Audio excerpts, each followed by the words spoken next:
Hello and welcome to the Newsome MMA betting podcast. I'm your host as always, Newsome.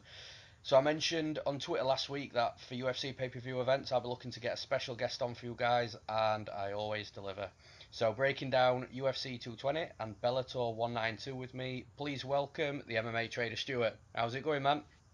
It's all good. Glad to be on.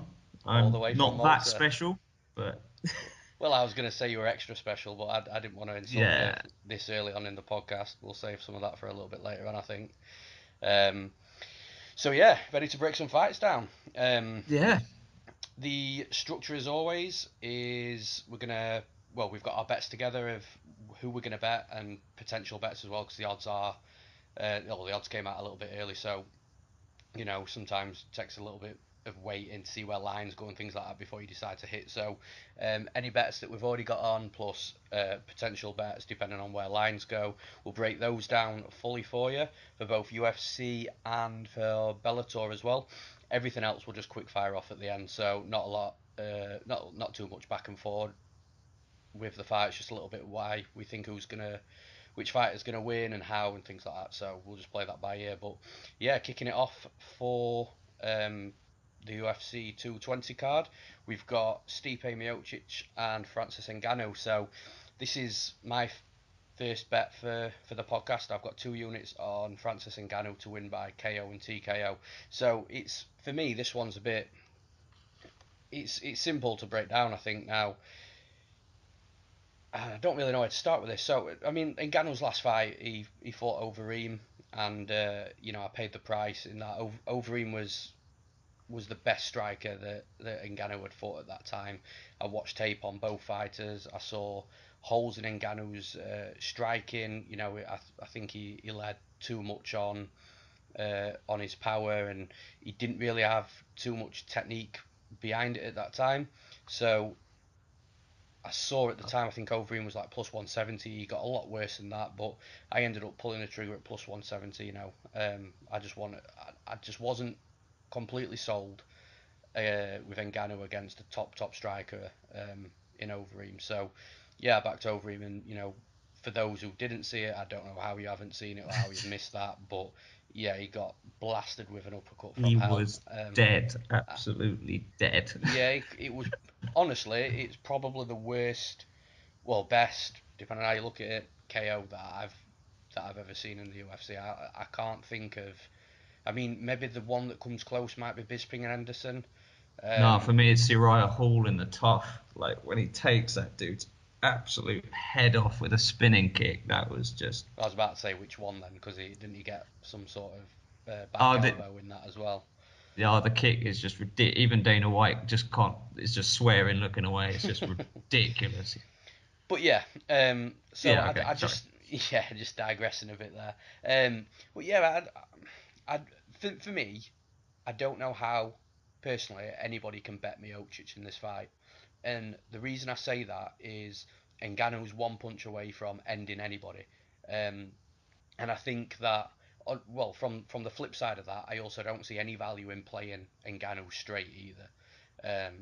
This fight isn't going to go 5 rounds, and in said that, even if you bet Miocic, I don't see why you should bet him straight either, because if he wins the fight, he's probably going to knock Ngannou out. But even saying those words is just a bit.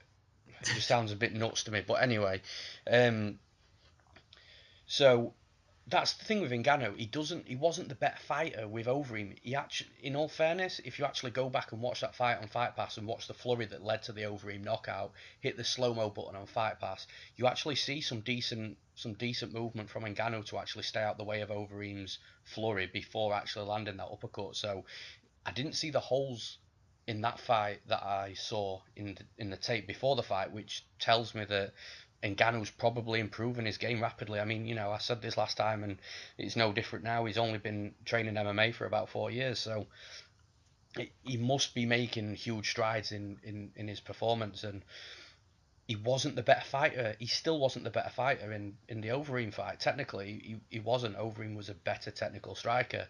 And is Miocic a better technical striker than Ngannou?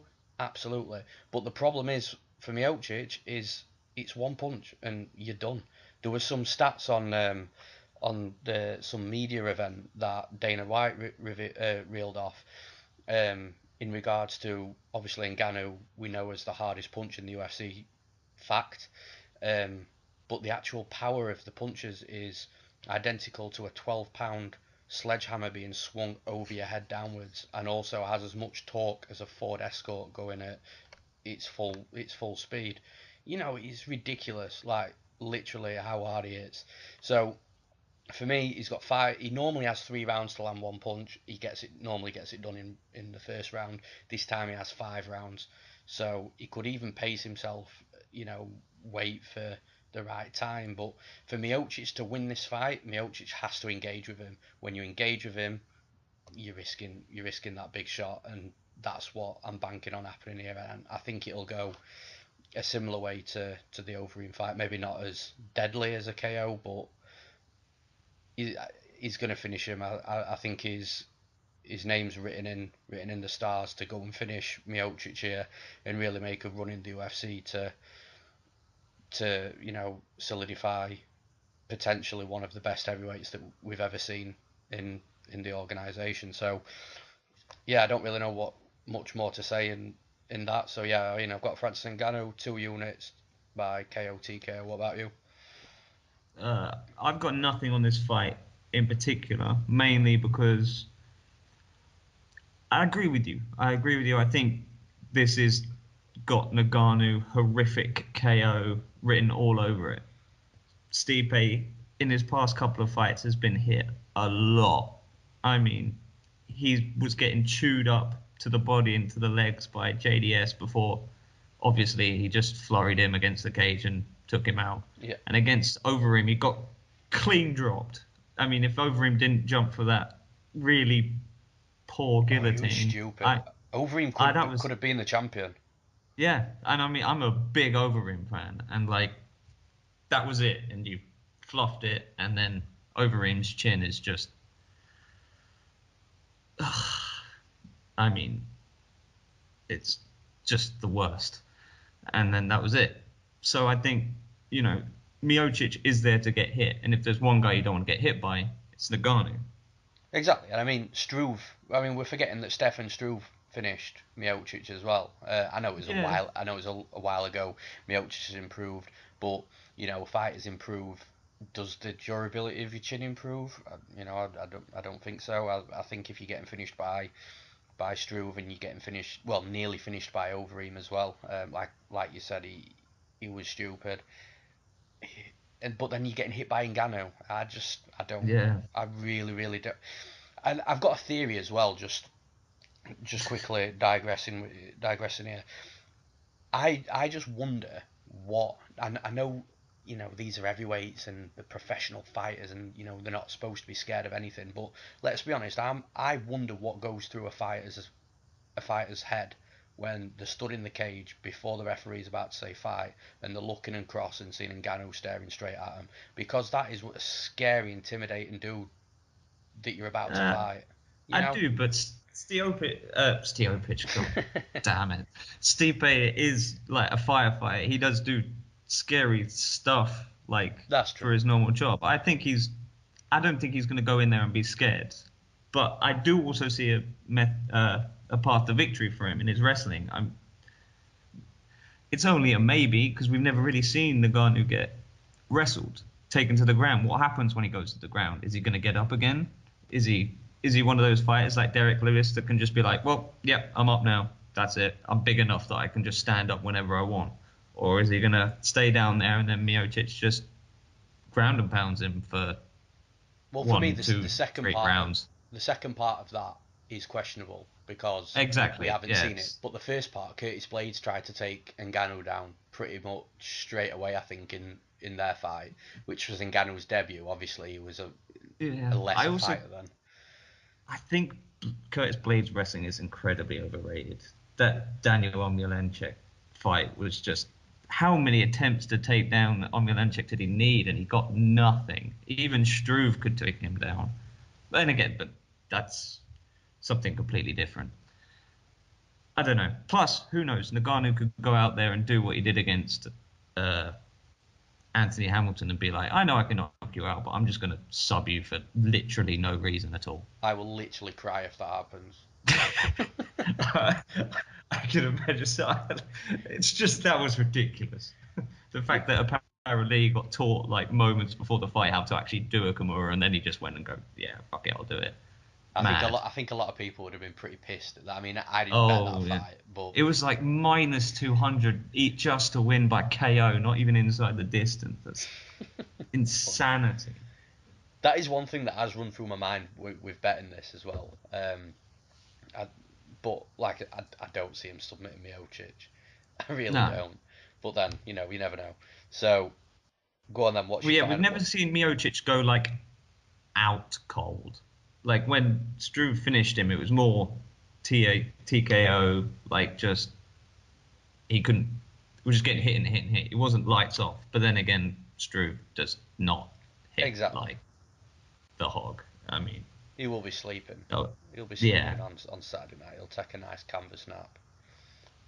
So what's your final prediction then? yeah. I will go with Ngannou, but I'm not betting it. Let's just put it that. I'll pick him. I think he's just a freak. But yeah, I just struggled a lot. Stipe's path to victories are all if, buts, and maybes about wrestling and if he can take a punch and da da da da The da. I question mean, you've got there's no. the question you've got to ask yourself here is: does Ngannou land a punch on Miocic? Yes, of That's the course it question you've got does. to ask Like yourself he because if will you hit a number of punches, in my opinion. Like exactly Stipe has just been so open to strikes in this past couple of fights that I don't see how he doesn't get hit at least once.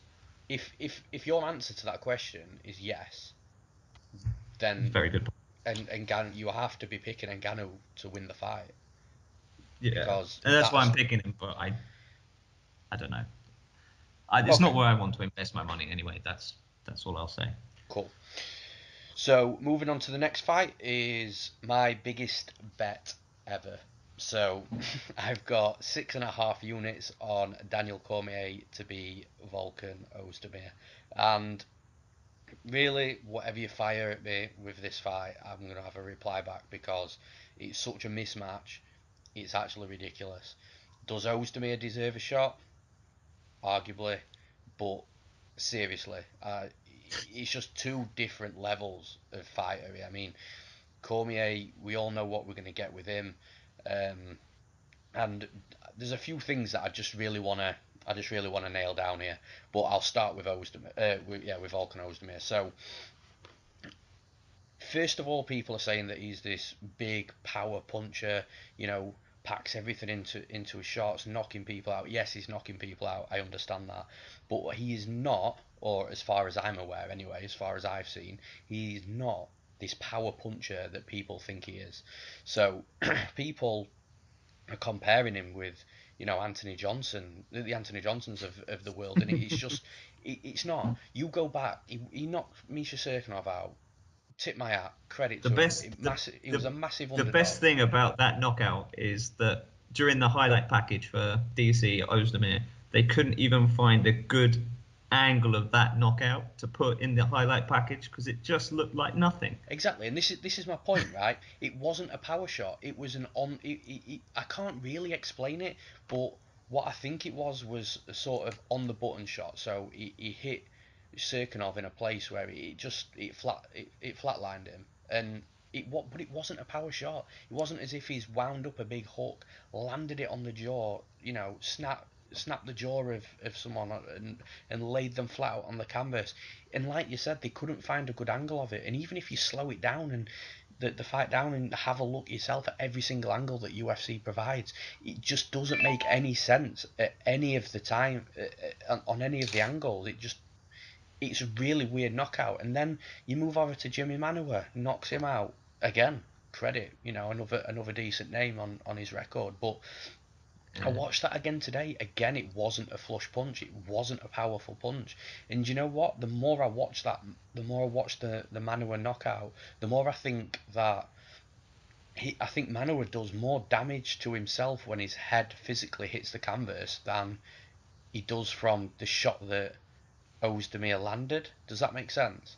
Yeah. So he did drop him, fair enough. But I think when you actually look at it in slow motion, the damage was, I think the most damage was done with his head bouncing off the canvas rather than anything else. And that's just one myth I just want to bust right now, because I'm not saying that Oezdemir doesn't have power, but if he has, we haven't seen it. Those punches weren't powerful. They weren't Anthony Johnson, Anthony Johnson powerful, or Glover Teixeira powerful.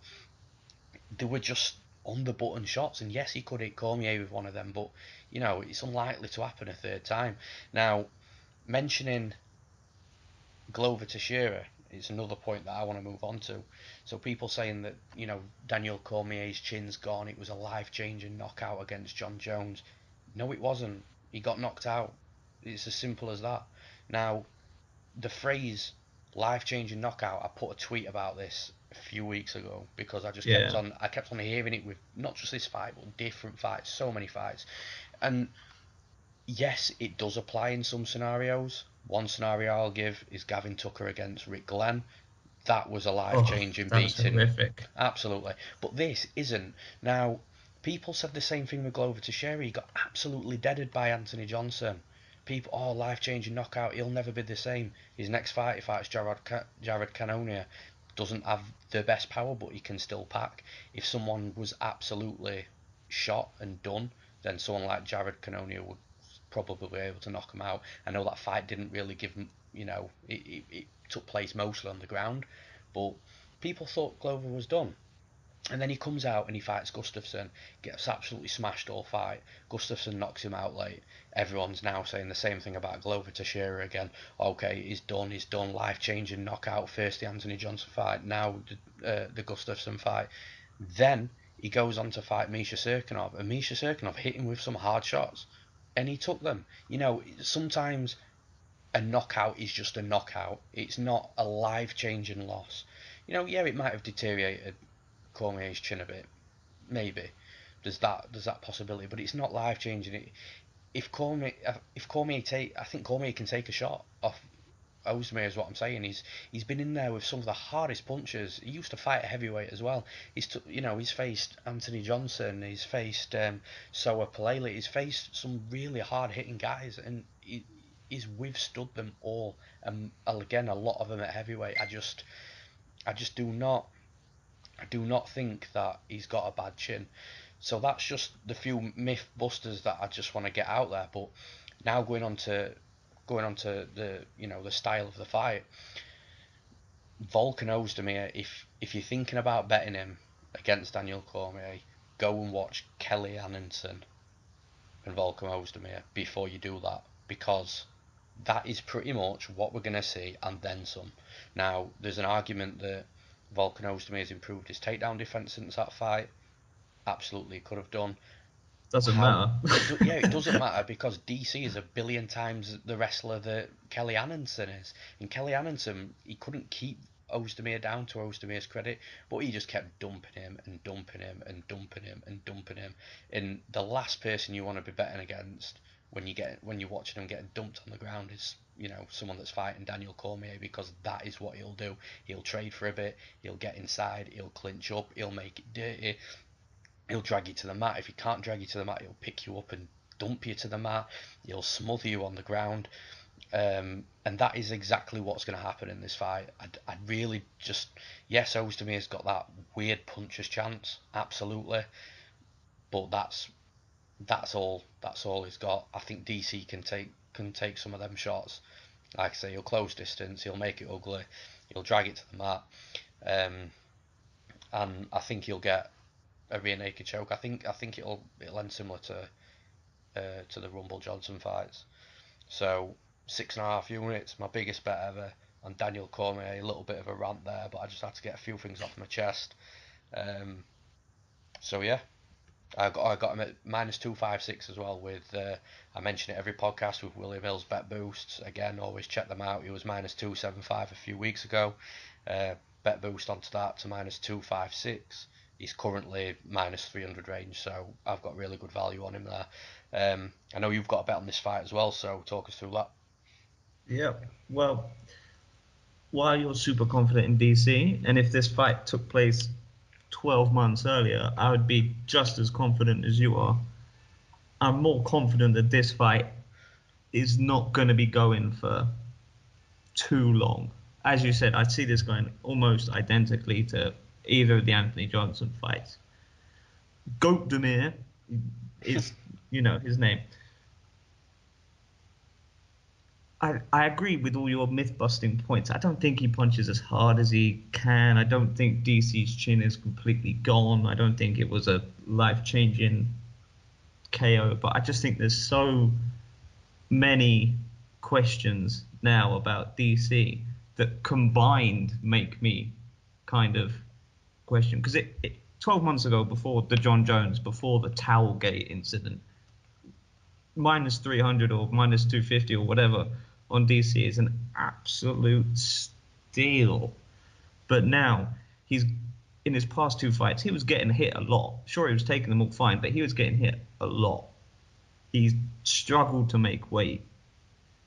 He got KO'd pretty badly. And, Oezdemir, why these shots don't look great, I mean, he's still got to punch his chances. All those make me think, well, maybe he could do it. Maybe this is the time that he's 38 years old. He's looking like death on the scales. I mean, maybe this is the time it goes. In reality, can you see Volkan Oezdemir being the light heavyweight champion after beating Daniel Cormier? I mean, I know yes, I could. Really? No, but I agree with you. I think DC should win. Like him and John Jones are so far above anyone else in light heavyweight or even in heavyweight, including Ngannou, in my opinion. I think those two are just fun, like just the greatest. Like some people question his mentality as well, and just no, quickly, I think he'll be more motivated than ever. I do, and he's got a very similar. I don't obviously know him personally, but he strikes me as having a very similar attitude to me in regards to I hate losing more than I love winning, and I think he has that same sort of mentality, which in my opinion is a great mentality to have because, obviously it's a butterfly effect. You do, if you hate losing that much, you strive for that, ultimately meaning you're winning. So just to quickly add that in, I just think from a mental point of view, I don't think he's gonna. No, he's going to be one. I have no doubt that Daniel Cormier is all there focused on this fight, and he's gonna.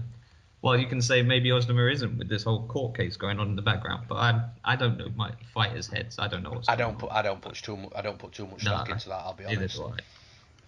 So in my opinion, either Volkan does catch him early, maybe, I don't know, who knows. Everyone has a puncher's chance.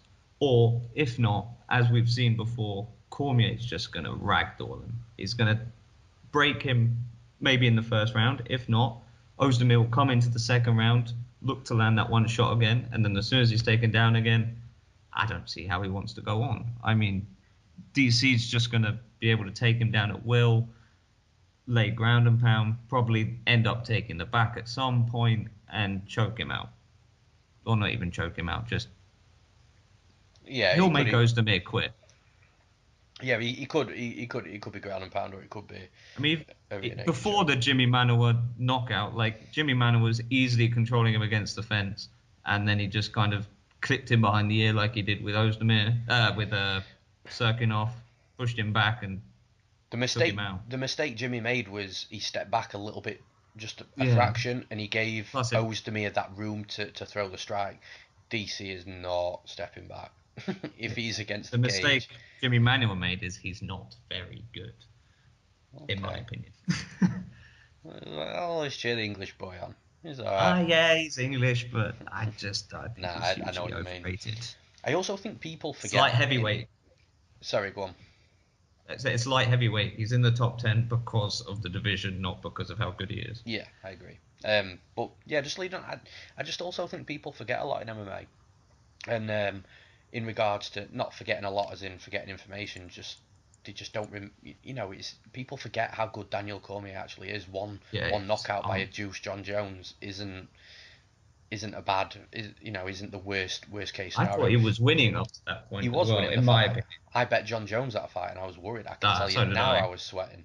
Um, but then the other thing I think people forget is no one's mentioning OSP and Oezdemir either. No one's mentioning that, and I know it was It was short short notice. notice fight, yeah. It was, but still, if he had all this power that people are talking about, he would have knocked OSP out.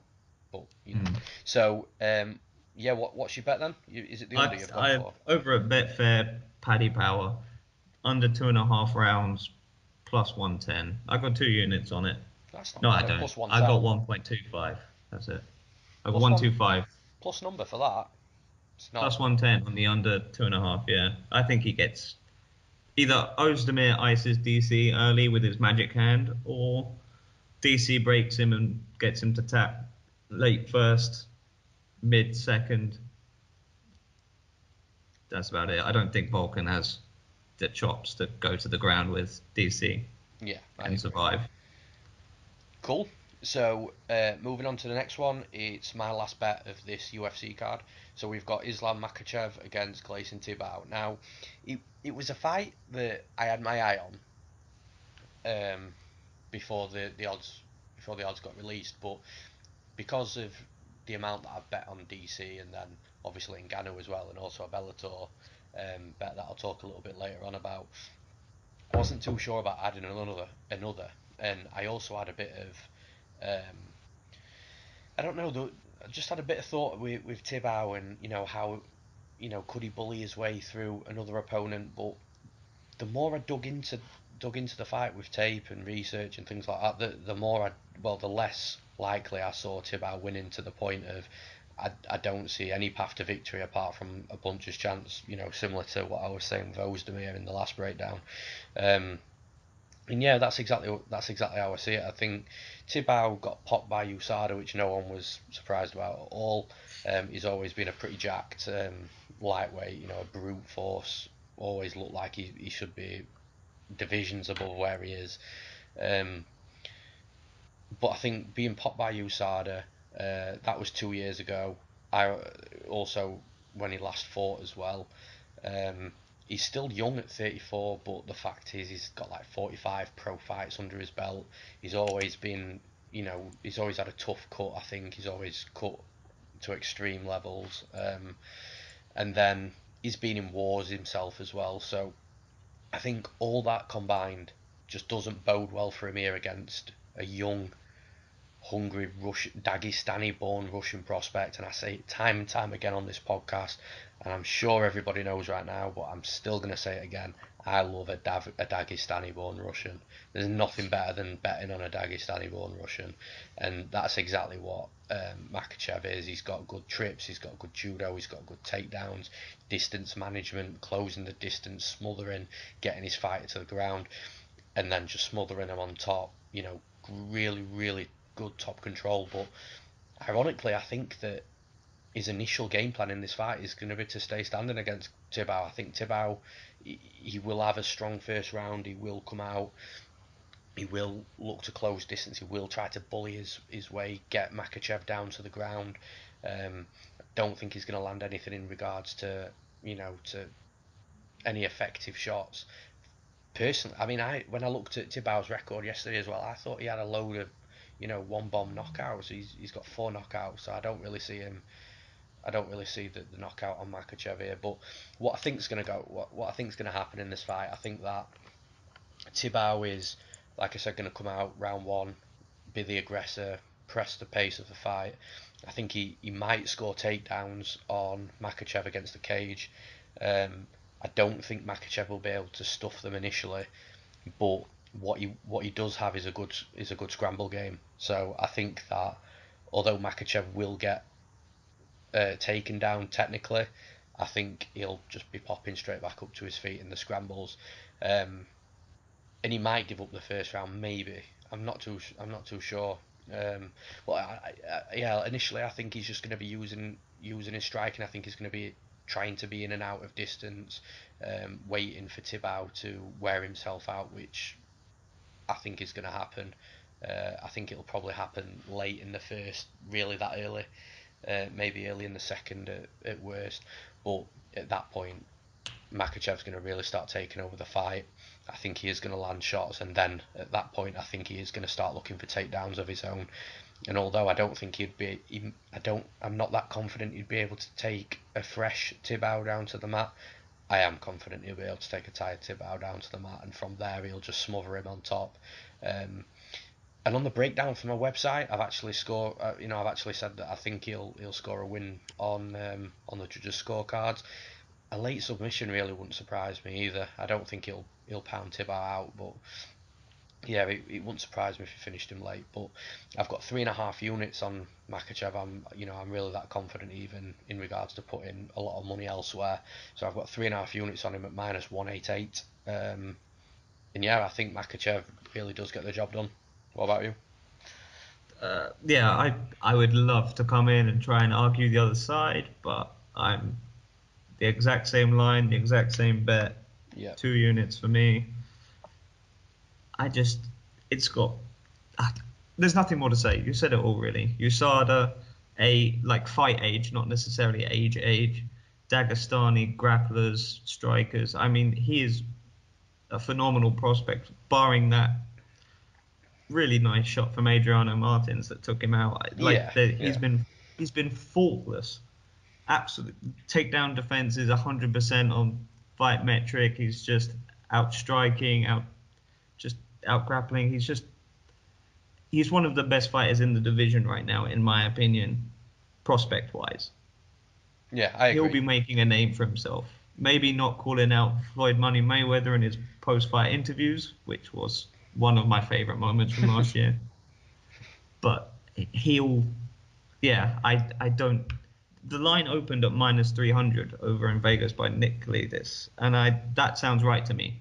-300 is sort of where I would line this fight, maybe even -350 or something. Yeah, I've spoken to a couple of people that think it's going to close at -350.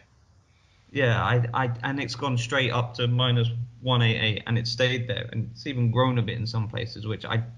Unless someone's got some super inside information, I don't understand why it's sitting there, considering how good he is. It's gone back again.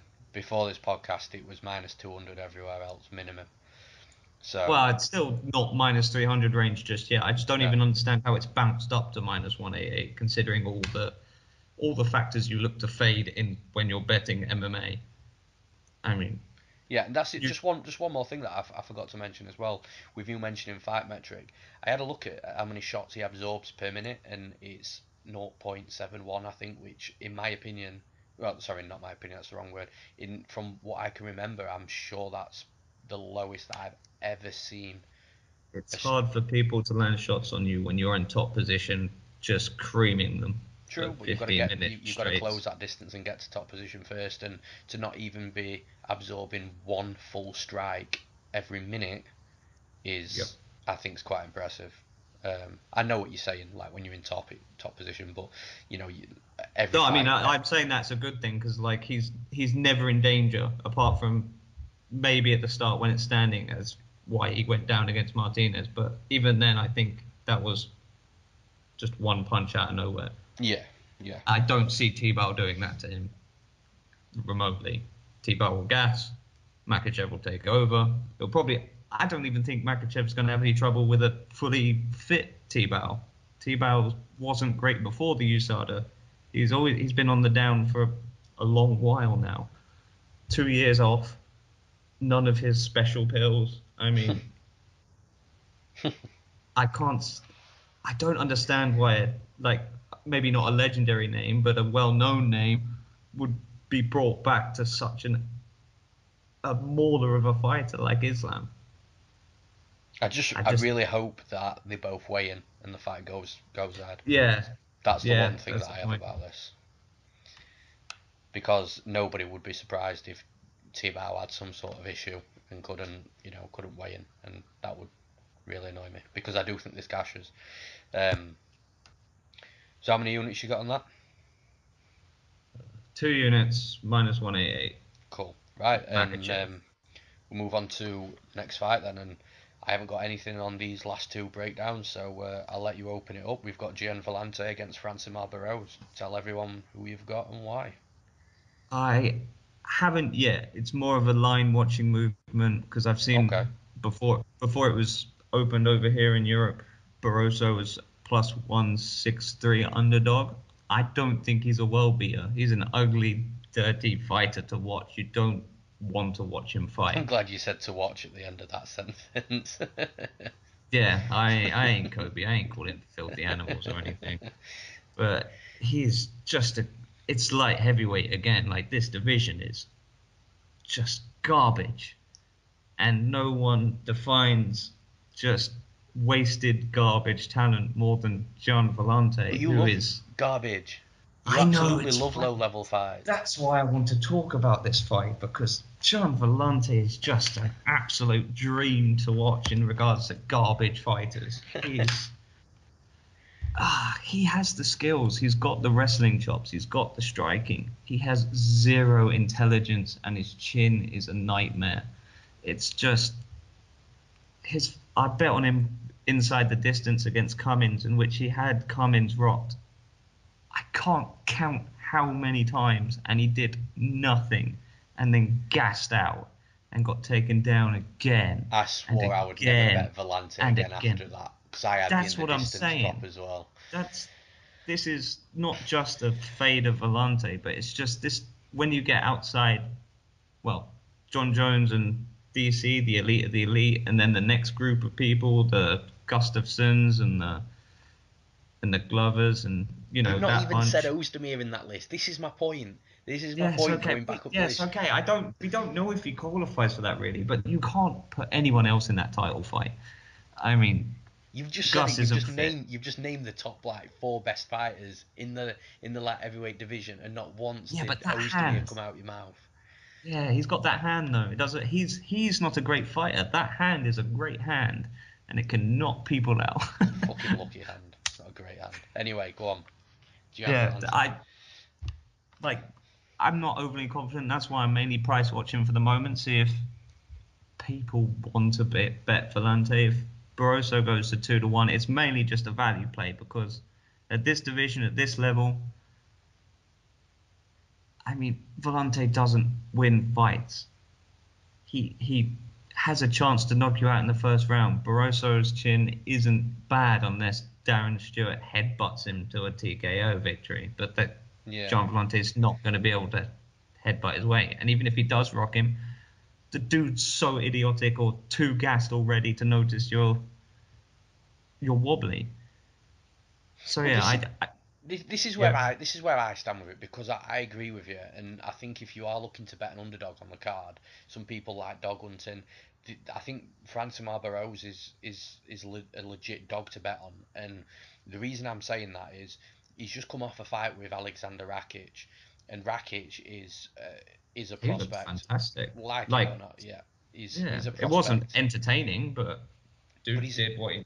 exactly, but Rakic is, in my opinion, is a better striker than Gian Villante, and Rakic didn't put him out. I think there was some moments, but he didn't put him out, and that tells me instantly that I think Barroso will be able to cope with the striking of Gian Villante. But I don't think Burgos is a better striker than Villante. What it comes down to for me is can Burgos get Villante down? Does Villante gas like he did against Cummins? The thing is with He Cummins, always gasses. Oh, the thing is with Cummins though, he sort of makes fighters work harder than they need to, and seems to make them gas. Jan Blachowicz was another one. Blachowicz hasn't looked like he's gassed since that fight. He looked okay to an extent against Gustafsson.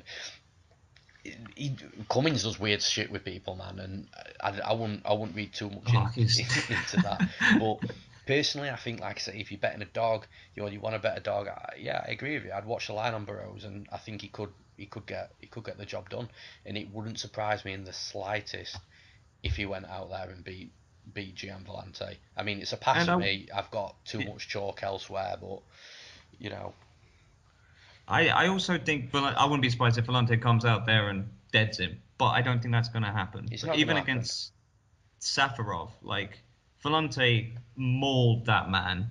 Safarov was on one leg going into round 2, and he almost got himself KO'd a number of times. And Safarov He's was just, short notice as well, I think, on less than yes, a I week. mean, he is just, his fight IQ is lowest of the low, and I think this is what I'm probably going to end up doing is watching live lines, because I Yeah. think Villante will win round 1, probably, even if he'll land a couple of good shots and Barroso might rock him, but he'll gas. He'll do something stupid. He'll For give me, up. like I say, I think it comes down to the takedown. I think if Burrows comes out and takes him down early, that sets a precedent for the fight, and he'll I'm not sure he'll obviously. be able to take him down a fresh Villante, because Villante does have a good grappling background, but a gas Villante, nah, I don't think so. I think Villante will win the first one and then do something stupid or gas out, and Barroso will take over. And if it goes to the third round, there's not a chance in hell Villante wins that round. Yeah, I agree. So if it's 1-1 going into round 3, It's a good way to look bet at the it. bank on Barroso, because Yeah, and you know what, you have made a good point there, because like you say, it's very unlikely that Burrows loses that third round. So really, if you're he's thinking got about one if round in the bank already. yeah, So if you're thinking about betting this fight, Villante has to win the opening 2 rounds, and I just don't see how you can be that confident that Villante would win both. You could be confident you could win one, but I would assume Burrows might take either one or two, and then like you say, he's more than likely got three. So, like I say, if you're dog hunting, I absolutely don't hate this bet at all, and Burrows is my pick. yeah, I can't see why you would play with Villante in this situation, given his performances in his last few fights. It's just not a man you want to trust your money with. Absolutely. And moving on to the last full breakdown for the UFC card, I am pretty pissed you're making me break this down. So you can start. We've got Maryna Moroz against Jamie Moyle. Everyone's probably about to switch the podcast off right now. So Yeah, if please there's stay. one thing I like more than light heavyweight, it's betting on low-level women MMA, and this is near as low as you can go. I mean, Moroz went on a 2-fight winning streak, I believe it was, before she got blown out the water by Esparza. That was it. Sorry, mind blank. And Jamie Moyle has not. She's not been super impressive in her 2 fights that she's been in the UFC, but this comes down to really one. Again, I think this fight is ultra similar to Diane Taylor versus JJ Aldridge from this past weekend, in the fact that JJ Aldridge is not as good athletically as Diane Taylor, but her output and her forward pressure is just so much more than Taylor, who is too inactive. And this is the same. Moroz is so inactive as a fighter and cannot stuff a takedown to save her life, while Moyle, she isn't as good as good well-round fighter as Moroz, but she throws a lot more. She can she can do a half decent takedown, which is more than Moroz can stop. I mean, this is more of a, if this line gets to plus 130, plus 140, it's more of, again, another value play. I just think Moyle can out volume her. I mean, Moroz won a fight, again, against Diane Taylor, in which she threw 17 significant strikes, 0 takedowns. I think on her average striking is average strikes per minute is, I don't know, it's like 2 or 3, I believe, off the top of my head. I can't recall, but she's just like, yeah. Here's Moroz's breakdown of significant strikes over her last fight. Oh, and these all went the distance: 38, 17, 35, 55. Or Jamie Moyle, despite being 1-1, 73 and 18, which she's mixed up takedowns in there. I mean, I just think she could just. I mean, this is more 95% chance going to decision. It's It's women's definitely MMA. going to a decision. Yes, and Moroz has not proven that she can just out volume opponents. She's just too stiff, doesn't throw a lot. And Moroz, yeah, I don't like it. I don't like betting on these fights, but I just see an easy way to winning a decision through just throwing even 15 strikes around. That's probably going to be twice as much as Moroz is going to throw in this. Probably 3 times as much as your average in low-level women's MMA fights. I know. It's just that's it. It's more of a pure value play. I think Moyle is not the better fighter. I just think Moroz is just she's too slow. She just doesn't throw. It's just mind-numbing. Like, if you thought the women's fights from this weekend's card were bad, this is going to be horrific. This is going to be, it's going to be really, really, really bad. And I could see, again, maybe a maximum of like 50 significant strikes in total for the whole fight or something. But I just think Moyle is going to throw 2 for every 1 Moroz does. And that's at plus money, so it's more of a coin flip. I think that's what you really want to be taking. And at the moment, she's plus 110. I think Moroz has more wins and she's 8-2. Well, this is where I'm at with it, and I really don't want to do this, but you're making me. I think I'm going against you here. I think Moroz gets the win, and the only reason I'm saying that is because, just looking at the 2 fighters, for a start, Jamie Moyle has got a pretty shocking record of 4-2. She's 1-1 in the UFC. Last loss to Vivian Pereira. Not the worst loss, but fair enough. It is what it is. But then a win is against Kaylin Curran, which that just says everything right there. I love Caitlin Curran, but I'm not getting into this. I think for me, the thing is with this fight, the thing that stands out most for me is Maryna Moroz is 5'7" and Jamie Moyle is 5'1". So I don't know about the reach. I haven't got that stat in front of me, but I'd imagine the reach to probably follow a similar suit as well. Now, the reason why this really stands out to me is because I think it takes a certain level of fighter when you're that much smaller than your opponent to really be able and be comfortable to close that distance and land those shots. And I think that I just don't think Jamie Moyle's that that good of a fighter to close that distance and really get inside and constantly do that for 3 rounds. She might have success in patches doing that at most, but I just don't see her doing that for 3 rounds. And I think ultimately it's just going to be a mind numbing 3-round fight that I'm just glad that is early on in the card, because when you get these fights and you're from the UK and you're watching them at 4 in the morning, it really. It's 5 for us. Don't worry. well, I was just using it as an example. 3, 4, 5 o'clock. When you get these 3-round fights, it's really, really tough to stay awake. So it's good to get them out of the way early. And that's really all I've got to say on it. I do have a point that would follow up on that. I mean, we have had Moroz versus Danielle Taylor as well. That was the 17-strike win. Moroz landed 17 strikes on Danielle Taylor, who is smaller than Moyle. I mean, she's also a lot better at closing the distance, and Moroz still beat Danielle Taylor. So this is what I mean. You could argue that Danielle Taylor won. I mean, it was that bad. Danielle Taylor wins most of her fights, apart from last night. Fucking Jesus Christ. But sorry. No, I mean, I just no. I mean, this is just more of a value play. I'm not super confident in Moyle. I don't think she's a world beater. She will lose to whoever she fights next, if she fights next. But Moroz's activity levels are just, in a fight that's destined to go to decision, you don't want a woman throwing that many strikes when you've got Moyle, who throws twice as many strikes in her average fight. That's based on it pretty much solely. Maybe, again, live lines, see how she does for the first round. Go in there. I'm not bothering my life on this fight. It's not even worth it. It's not even worth it.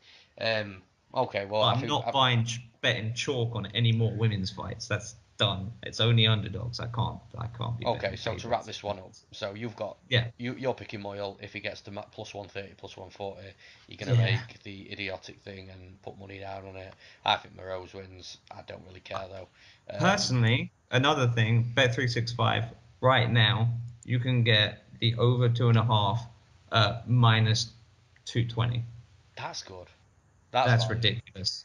And you know I what? like, For shit fights like this that send you to yeah, sleep, actually betting the over does keep you awake. Better than yeah. better than I coffee, think kid. that's yeah. Overs in women fights are just meant to be. Absolutely. Anyway, moving on. So Yeah. that's it for for the full breakdowns. So we're just going to move on to the quick fire round now.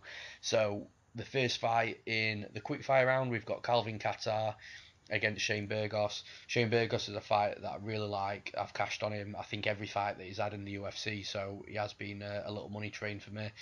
Um, but maybe the unpopular opinion, I don't think he gets it done here. I think, Calvin Kattar, he looked good against Fila. Yes, you can argue that Fila's not great himself and you can't put too much stock into that, but it's not the fact that he beat Fila, it's how he beat Fila. He had his fundamentals down to a T. He was managing his distance well. He was in and out at the right times, throwing shots at the right times. Yes, he took a few in return, but it's mixed martial arts. It happens. He was timing takedowns perfectly. He had decent top control. When Feely did stand up, he didn't just rush straight back for a takedown. He worked his way in for it again. I just think overall it was just a really, really solid performance from Calvin Kattar. And I think that although Burgos is fun, he's really fun to watch, he's also the calmest fighter. Well, he has the calmest face I've ever seen on a fighter in my entire life.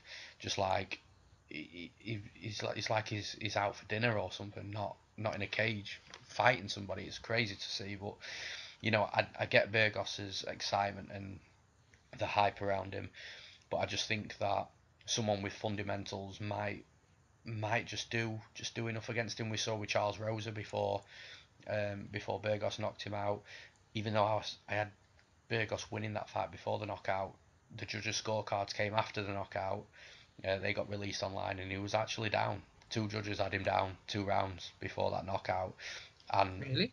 yeah, Jeez. really, I I didn't know, see that. Wow. yeah. But yeah, I mean Charles Rosa, I think is not as good as Calvin Kattar, and I think Oh Calvin God, Kattar no. does everything better. So I just see this actually being a really difficult fight for Burgos. And again, if you're looking for an underdog, I would wait for a start because I think more people are going to be putting money on Burgos. But eventually, I don't think Calvin Kattar's a bad shout. And my quick fire for this is Calvin Kattar to win by decision. What about you? If this fight was a pure pick and price, then I'd probably lean Burgos. But you're getting the plus number on Qatar, and pretty much exactly what you said. I think he's a more well-rounded fighter, more maybe not UFC experience, but I think more just general fight experience. Burgos hasn't taken that first L. I think Qatar will decision him. Cool, an agreement for that. Next one, we've got Thomas Almeida versus Rob Font. A line that's actually really, really off in my opinion. I'm picking Thomas Almeida to beat Rob Font by knockout. I think the first round will be. You know what? I think it'll be the first round. I think they'll both come out. I think they'll both be swinging. I think Almeida's ultimately the better striker. Rob Font's just coming off the knockout loss against. I forget his It was a name. submission lost against. Oh, sorry, it was a Oh submission. Did he not? God. He hurt him though, didn't he? He definitely hurt him in that Yeah, fight. he caught him and then Yeah, he subbed. Yeah, for God's sake, I can't remember his name. yeah. He's fighting next week, I think. Pedro Munoz, that's it. So, That's it. yeah, so Pedro Munoz hurt him, and I'm thinking if Pedro Munoz hurts um, Rob Font, I think Thomas Almeida knocks him clean out. He's got power. He's a good striker, and to be honest with you, Almeida against Rivera showed me a lot of where Almeida is because although he lost that fight, He it was hanged. He yeah, hanged with the very much, one and of the I best bantamweights in the world. I agree. So I think Almeida's going to knock him out, knock Rob Font out in round one. And the reason I think this line's off is somewhere in the UK. I don't remember where it is. You can actually get minus 118 on Almeida, which is ridiculous. Again, if there wasn't so much chalk elsewhere, at some point money management's got to take over. Um, But Rob Font strikes as well. He's a good hitter. But it's a quick fire pick. I'm not going to go too much into it. I think Thomas Almeida's going to win by knockout. And if you like him, -118, it's a value play. What about you? Yeah, -175 it opened at, and now Almeida across the board is about -120. I I liked Font at the big plus number he came out at, but now it's just I have no reason not to pick Almeida at -120. I'm even considering betting him now. I didn't realize he was -120 until we started this, and you just said that. I was like, what? That's nuts. I can't see why. I mean, Jimmy Rivera is just elite level bantamweight, and while he beat Almeida fairly clean, straightforward, like Almeida was there for the whole fight. He dropped him a couple of times as well. Yeah. I mean, and Rob Font, we've seen him drop the ball on times. I mean, he got rocked by Pedro Mahuz, and they're like, sorry for butchering that name, I still can't say it properly. But, it was supposed to be striker versus grappler, and he got lit up on the feet as well. So, if he can, then Almeida's just going to bomb on him. I think Almeida, maybe not in round one, but at some point, just gets. I think the one thing I know we're heading out the edge of the way of quick fire here, but I think the one thing that you do have to be careful of is I think Rob Font will come out and will probably turn it into a brawl. So there is every chance that in that brawl, Rob Font's punch lands before Almeida's. Yes, but, I can agree with that. To me, everything else just points to Almeida. If this doesn't become a brawl and it's a technical striking fight, then Almeida all day, all night. Yeah. Not even close. So it just depends how the fight goes, really. You sort of, in my opinion, it's a coin flip. Does it end technical, or is it a brawl? If it's a brawl, Rob Font, I get the line. I understand the line. If it's not a brawl, it's a stupid line and it's off. So, yeah. Cool. Next, we've got Kyle Bochniak against Brandon Davis. Brandon Davis isn't someone that I've seen a lot of. I know he trains out of Alan Belcher's gym. He was also on Dana White's Tuesday Night Contender Series as well, which you told me before this that he was a big underdog. Looking at his record, nothing really stands out to me at all. Interestingly though, Bochniak is a plus 100 or 110 underdog. I do see value in that line. I don't think Bochniak's a great fighter, but he's always there. He's tricky. But that's really about as much as I can say about this, and I am going to say about this. I think Kyle Bochniak wins a decision. What about you? I don't have a lot either. Looking like he's lost to Jeremy Kennedy and Charles Barroso, I don't rate a lot, especially given Kennedy's an undefeated fighter, but we're not going there. And his win over Barroso, I do remember, and I remember that being a pretty damn big robbery off the top of my head. Barzola, yeah. Fuck yeah. I remember it being really strange fight, but I'll pick Davis because Bochniak should be 0-3 in the UFC and probably not here. And we know that Dana likes promoting his Dana White Tuesday Night Contender people, but that's literally it. I don't have a lot of input on this fight myself either. Cool. Next one, we've got Abdul Razak Al Hassan against Sabah Homasi, which is the rematch from, was it UFC 217, if I remember rightly? It was a back and forth fight. Both dropped each other. Both scored takedowns, I believe. And Herb Dean'd the fight and stopped it when just go back and watch that fight, and you can explain it to yourself inside your head. I'm not even gonna spend my time explaining that. Bad stoppage, shouldn't have stopped. I don't understand the chalk on Abdul Razak Al Hassan. I think he wins. He's my pick. I did bet the fight in their last fight. I bet the under 2.5, which was a mistake from Bet Victor because it should have been under 1.5, but they lined it at 2. Took the under 2.5, cashed, happy days. But this one, absolute pass. I'm not touching it. Abdul Razak Al Hassan by knockout, late knockout. What about you? Abdul Razak Al Hassan has bricks for hands. He can knock out anyone, but his technique is shocking, and his gas tank is arguably even worse. But then again, Hamasi is, for the most of that fight, was just a standing target. It, you know, I don't know. I can't be betting minus 200, minus 250, whatever Al Hassan is, but Hamasi was getting hit by these crazy looping shots that just shouldn't be hitting anyone. So, yeah, I'll pick Al Hassan, but I'm good for a bet. I'm fine. Cool. Next one, we've got Dustin Ortiz against Alejandro Pantoja. Pantoja is actually a fighter that I'm a big fan of. I do think he's a good fighter. He's got decent Muay Thai. He's also got a savage ground game as well. But for this fight, I'm going to actually lean Dustin Ortiz, and he will be my pick. I think that the quicker he gets this fight to the ground, the better for him. I don't think he wants to be standing with Pantoja. I think Pantoja will pick him apart, but I also think he knows that. So I think Dustin Ortiz will shoot down early for a takedown. Try and control the fight on the mat.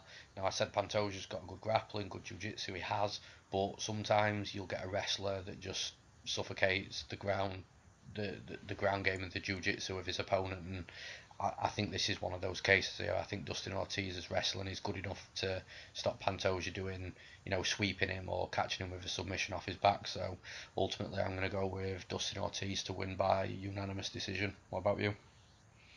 I've got to agree. Pantoja is a great prospect. I think he'll be up there, but Ortiz is just, the definition of a gatekeeper. He's gritty. He'll make people work unless you can pull something out your ass like Moreno did, who was getting pretty handily beaten up until that head kick that sent him silly, or knee. I can't recall off the top of the head what it was. But Ortiz is just going to grit this fight, and he's going to win it through just pure, Darren Elkinsing it, as I like to call it. I think, decision, Ortiz. Not confident betting it because I think Pantoja really is that good. I'm not fading him personally, even though he's plus 150 Ortiz Dustin Ortiz. Just looking at it now, and that's not a bad line.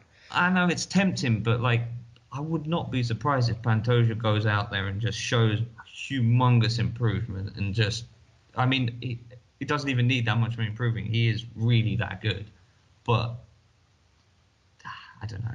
The problem is, Pantoja doesn't gas cards. like Michael Johnson against Dustin Ortiz. The problem is with these cards, these big pay-per-view cards, is there's a lot of lines that always look good, and they always seem to trap people into betting exactly. 5, 6, 7 fights on the night, and you end up losing big.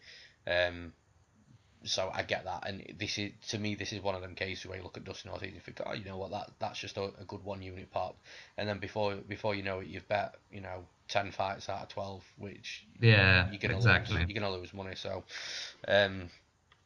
your pick is... I will pick Ortiz. I play Toutmaster, so I'll pick him for the plus points, but I wouldn't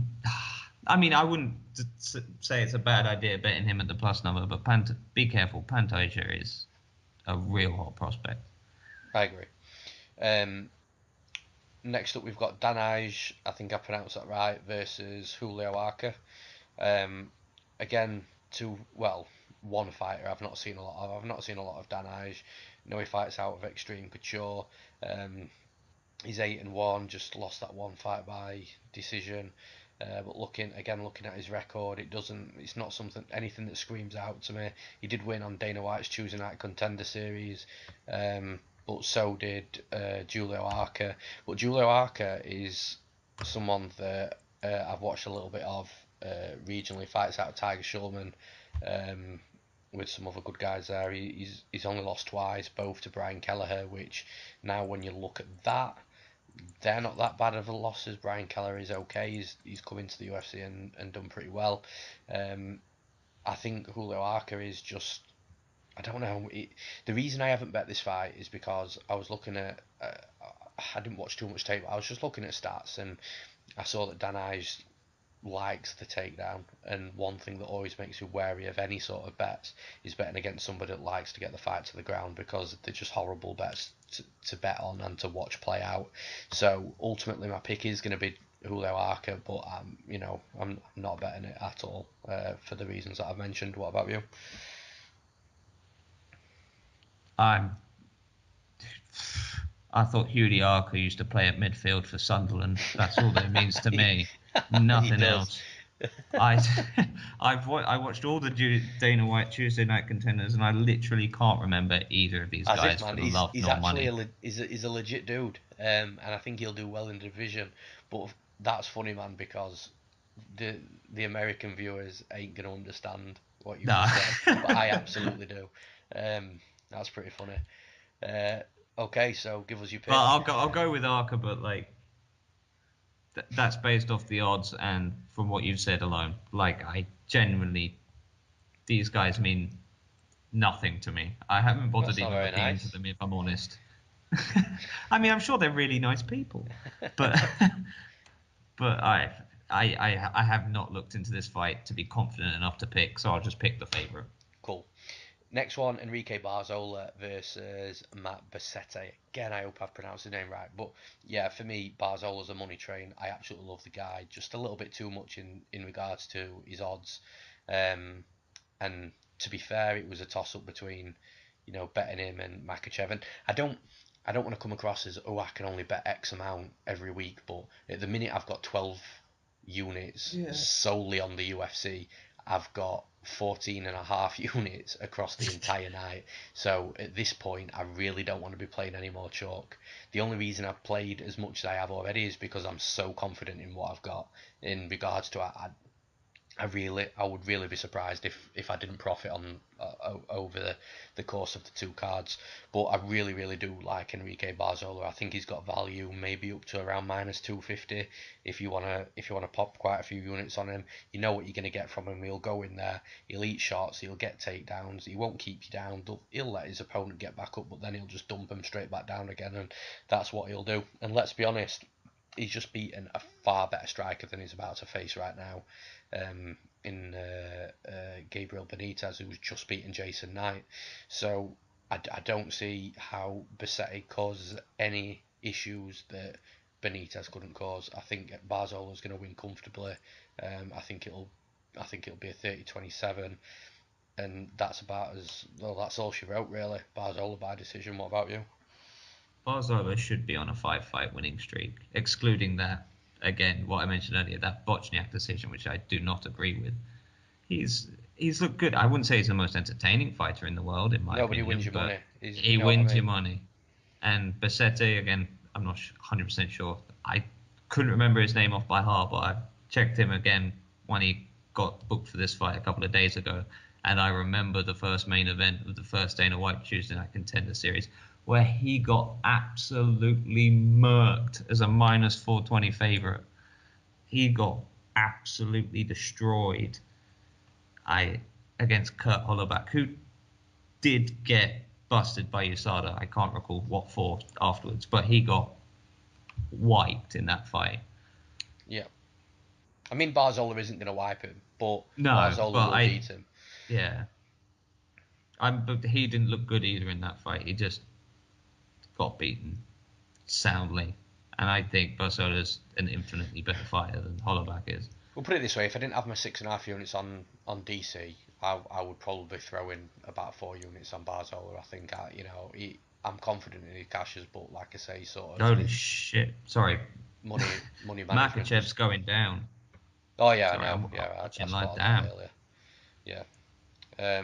Okay, so I'm guessing you picked Barzola then, with what you've said. Yes, yes, I Cool. think that's fairly comfortable. Right then, well, not done just yet. We're going to go to one more full breakdown from myself, at least anyway. And we've got Bellator 192. And trust me, I really hate myself for betting this, but there's reasons why I've done it. And I've got 2.5 units on Rampage Jackson to beat Chael Sonnen. I never thought I would say this in a podcast. I never thought those words would come out of my mouth, but there we are. Um, they're both obviously well past it. No one needs to be reminded of that. Um, they're both fighting at heavyweight, which is just ridiculous, especially more so from Chael Sonnen's side. But that's where I end up with Rampage, and I think that Rampage he's fought his last two fights at heavyweight, which is great. He's adapted to it. You know, he looks a lot fuller, shall we say. Um, but he's still performed okay for his age and his decline. You know, nothing special, but okay. Whereas Chael Sonnen, I just think his situation coming back to MMA is just really weird. To say he was a middleweight, fought occasionally at light heavyweight, now fighting at heavyweight, you know, he's going to be putting on pounds, whereas Rampage is going to be cutting to 265. I think Chael Sonnen, obviously we know his path to victory is going to be to try and score takedowns, but come on, like, for a start, I don't think he's going to be able to get Rampage down. I just think Rampage is going to be that much bigger than him. It's literally going to be like me running outside now and trying to take my tree down in the back garden. I, I don't see it happening at all. Hypothetically, if he does, Rampage does still have that Wolf Slayer get-up game that him and Michael Bisping developed years ago in Manchester, England, when they were both training over here. Um, we saw it in the King Mo fight. King Mo took Rampage down momentarily, but Rampage was straight back up. Once Chael Sonnen starts getting hit by Rampage, he's going to want out of there. They're going to be fucking hard punches. They're going to be bombs. I wouldn't be surprised if he got absolutely floored. Um, yeah, I think it could go either way. I think there's path to victory. There's a couple of path to victories for Rampage. I just don't. How does Chael Sonnen beat him? He doesn't beat him striking, and you can't take him consistently down and hold him down for 3 rounds. So please, like, if you've got any sort of light on this of how Chael Sonnen can win, I'd be really interested to see, really interested to hear it. But ultimately, that's the reason why I bet Rampage, just because I don't see a path to victory, maybe not even a puncher's chance. You know, can you really see Sonnen knocking Rampage out? Maybe Rampage goes to throw a punch and slips and breaks his knee or something, or his leg and can't continue. Well, But Bellator, that is known to happen in their big fights. Something stupid happens. yeah, but I mean, for me, oh, and by the way, I got this again, William Hill bet boost. They should really start paying me. I think William Hill. I'm going to start pointing them over the way, over to the Yeah. to where my podcasts are, because There are better online bookies, but let's not go into that. but yeah, I got this at -140, which is again ridiculous. It's like -175 in other places now, and rightly so, because I think it should be that much wider. I don't see how Sonnen wins. But what's your thoughts anyway? In 2018, a heavyweight tournament, Sonnen is by far the weakest entry in this tournament. Like, at middleweight, his wrestling chops are legit. Like, he is unbelievable. We've never seen I anyone agree. take it to Anderson Silva quite the way he did. But this isn't Chael Sonnen on all of the drugs. This isn't Chael Sonnen in 20... God, what was it? I want to say 13. Ah, God. 13, 14, who cares? Yeah. Too many years ago, and a USADA suspension later, and he's going up to heavyweight to fight a man who's going to be the size of a small truck. I was really tempted to bet the over in this situation. It's plus Low level 105. heavyweight fights. Yeah, it's plus Love this 105, shit. and yeah, I was tempted to take it, but at the end of the day, Chael Sonnen's just in there to get money. I mean, as soon as he's got his check for turning up, he could leave Absolutely. And quite I think you were easily. going to I place don't the see wrong bet. Chael ever finishing Jackson, but Jackson could just Sonnen be like, "Oh, I'm here. Go on, hit me once. I'll go home." No, but Cool. King Mo's still reasonably okay, and Rampage, I had a I decent think fight that with was him. alright. Yeah, exactly. And Rampage still hung with him. So, like you say, I think you would have Yeah, I think Rampage should win, like but I was leading on to say that I think you would have placed the wrong bet by going the over, because there's every chance Rampage knocks him out as well. I think yeah, if you're playing this fight, you have to play Rampage. You see, Rampage or pass, because yeah, and it's a pass for me because this is a pro wrestling fight. This is not a fight fight. This is Bellator's listen, if there's any weird shenanigans in matchmaking. this fight, I'm going to be pretty pissed off because I've got money on it. But I think if there's shenanigans, it's going to be obvious. I don't think Bellator would risk that, and I'm not making any accusations. I'm just going off what I've heard from other people. Nah, not in this fight. Rampage beats him, and that's all she wrote, I think. So, yeah, 2.5 units, Rampage, -140. Let's get it. Um, and just while we're on the subject of Bellator, I ain't quick firing the entire card just because I don't want to. But I will quick fire Douglas Lima and Rory MacDonald, and maybe it would have been a potential bet as well. Again, if there wasn't too much chalk on the card, but you, I didn't get the odds that I wanted either. So I do lean Douglas Lima. I think that he's going to beat Rory MacDonald. I'm not sure how. He could knock him out. Definitely, he's got fucking vicious power. And I'm a big fan of Douglas Lima as well, by the way. But I also think he could decision him as well. His key points to victory, though, for me, is to stuff that takedown. If MacDonald doesn't get takedowns, he's fucked it. But that's pretty much it in a nutshell. MacDonald don't beat him in this fight stood up. So I thought I was going to get about plus 200 on this, and the steam might still come in. There's time for people to steam Rory MacDonald's line. I don't think his odds are out everywhere, especially not in America. So there is still time, and if it does get to plus 200, I will throw a unit on it. I don't care in regards to in this position in regards to what I've got on for the rest of the card, because I do feel that Lima is just a much better fighter. But I don't think we get plus 200. I think the bookies have wised up now. I cashed on Douglas Lima against Lorenz Larkin in his last fight. I think I got him at like plus 170 or something like that. The books haven't made that same mistake again. But yeah, ultimately I think I'll go decision. I think Lima will beat him by decision. What about you? I have to come in the other way. If Rory MacDonald is fully healed from that absolute war, which I think he is, from that absolute masterclass he put on against Paul Daly, in which Paul Daly is one of the top welterweights in the world, no matter what you think of him. Rory just neutralized him to perfection. If we get proper, healthy Rory MacDonald, this is a cakewalk. This is a breeze. That's not even. I think Douglas Lima is legit. I think he's top 2, top 3 UFC welterweight. Like, he is amazing. But healthy Rory MacDonald is just gonna knife through butter. It's just, he is unbelievable on his day. Dude, And if it's not he's that easy to break. I get what you're saying, but it's Douglas Lima. He's a monster. He's not he's a easy to monster, I break get you, Douglas Lima down. but so is Paul Daly. Yeah, but Sure, Paul he's a more Daly's got no one. ground game. He's got Yes, no ground. okay, He's a Muay Thai but fighter. He's not an MMA But fighter.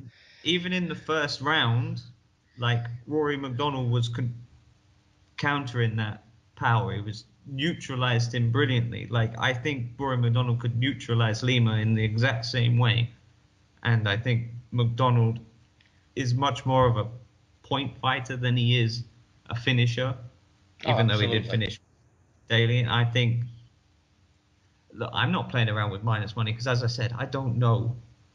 Like, when he came out against Stephen Thompson after that, for the first time after the Lawler fight, like, that was not Rory MacDonald.